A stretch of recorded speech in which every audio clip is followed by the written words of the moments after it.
नमो नमः। आज मैं आपको बृहस्पति और चंद्रमा की युति के बारे में बता रही हूँ। जब इन दोनों की युति हो, यह डिग्री वाइज अच्छे हों या एक दूसरे पर दृष्टि पड़ रही हो, तो वह गज केसरी राजयोग बनाते हैं। अब देखिए, ये लगन कुंडली है। लगन में 4 नंबर राशि बैठी हुई है, 4 नंबर राशि है, और यहाँ चंद्रमा और गुरु इन दोनों की युति हो रही है। यह डिग्री वाइज भी अच्छे हैं। तो यहाँ क्या होगा, यहाँ राजयोग बनेगा, गज केसरी राजयोग बनेगा। अब यहाँ देखिए, यदि यहाँ चंद्रमा और गुरु बैठ जाएं तो यहाँ भी आपको अधिकतर लाभ प्राप्त होगा। कम 80% तो आपको फ़ायदा होगा। गज केसरी योग में आपको 80% फ़ायदा होगा। अगर यहाँ भी गुरु और चंद्रमा बैठ जाए, ये भागदौड़ का घर है, थोड़ा सा पराक्रम आपको ज़्यादा करना पड़ेगा, तो यहाँ भी आपका गज केसरी योग काम करेगा। अब यहाँ चौथे घर में यदि यहाँ भी चंद्रमा और गुरु बैठ जाएं, दृष्टि वाइज अच्छे हों, और यदि एक दूसरे की दृष्टि भी पड़ रही हो, तो भी गज केसरी योग बनेगा। अब यहाँ राशि नंबर 8, यह 5वां भाव है। यहाँ 5वें भाव में क्या होगा, यहाँ चंद्रमा नीच के हो जाते हैं। चंद्रमा क्या है, यहाँ नीच के हो जाते हैं। अब जब चंद्रमा नीच के हो गए, गुरु भी बैठे हुए हैं, तो यहाँ आपको फ़ायदा नहीं होगा, यहाँ गज केसरी योग नहीं बनेगा। लेकिन यहाँ किसी अन्य ग्रह की दृष्टि पड़ जाए तो ये नीच भंग हो सकता है। अब छठे भाव में देखिए, यहाँ भी गुरु और चंद्रमा बैठे हुए हैं।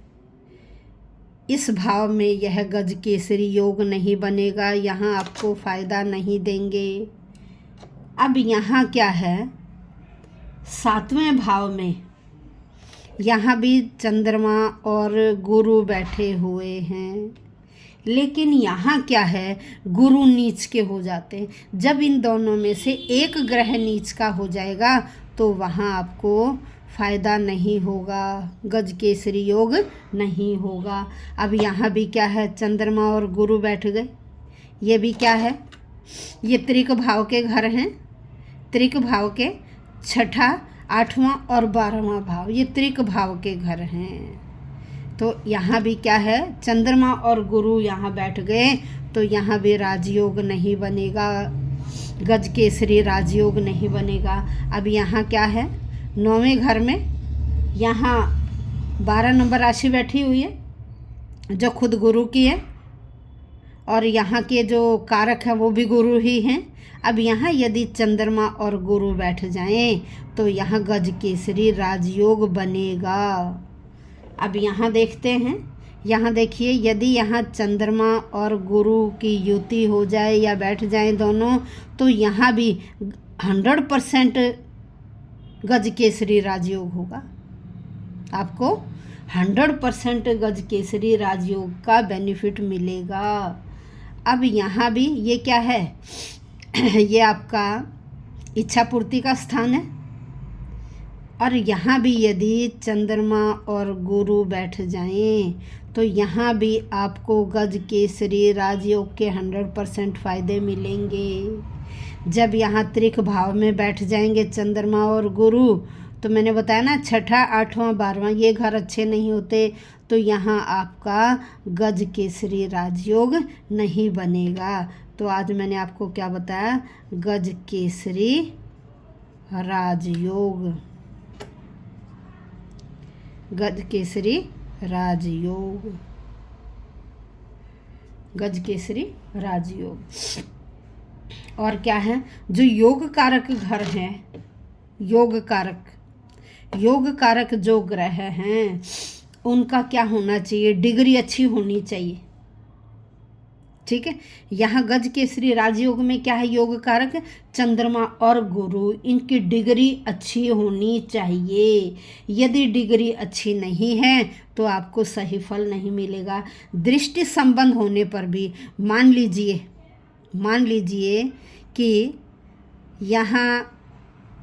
यहाँ गुरु बैठे हुए हैं और चंद्रमा इधर हैं, तो चंद्रमा की 1 2 3 4 5 6 7 सातवीं दृष्टि यहाँ गुरु पर पड़ रही है, तो दोनों का दृष्टि संबंध हो गया, तो भी वह गज केसरी राजयोग बनेगा। दोनों ही ग्रह कैसे होने चाहिए, योग कारक होने चाहिए। ये धन स्थान में देखिए, धन स्थान कौन सा है, धन स्थान, ये धन स्थान है जहाँ आपकी एफडी वगैरह दिखाई देती है। इससे ये भी आपका क्या है, ये लाभेश है। और ये क्या है, ये आपका व्यापार यहाँ से जो आपने व्यापार से कमाया, नौकरी से कमाया, उसको वो यहाँ से दर्शाता है, और यहाँ से फिर यहाँ दर्शाता है कि आपके पास कितना धन एकत्रित, कितनी एफडी आदि हैं। तो केंद्र में तो ये क्या है 100%, और इसमें धन स्थान में यहाँ ये है 80% फ़ायदा देते हैं। और लग्नेश, देखिए ये लग्नेश कौन है, यहाँ 4 नंबर राशि का स्वामी कौन है, चंद्रमा, कर्क राशि है। यदि लग्नेश 6 8 12 में बैठ जाए तो वो सही फल नहीं देता है, ठीक है ना। और यहाँ क्या हुआ, इसमें और इसमें और इसमें लग्नेश खुद ही मारक बन गए भाई। लग्नेश लगन का स्वामी यहाँ 4 नंबर कर्क राशि है, और इसके स्वामी कौन है, चंद्रमा। अब देखिए लग्नेश यहाँ 6 में बैठ गए, 8 में बैठ गए और 12 में बैठ गए, तो ये खुद ही मारक हो गए, इसलिए कोई यह फ़ायदा नहीं देंगे। धन्यवाद।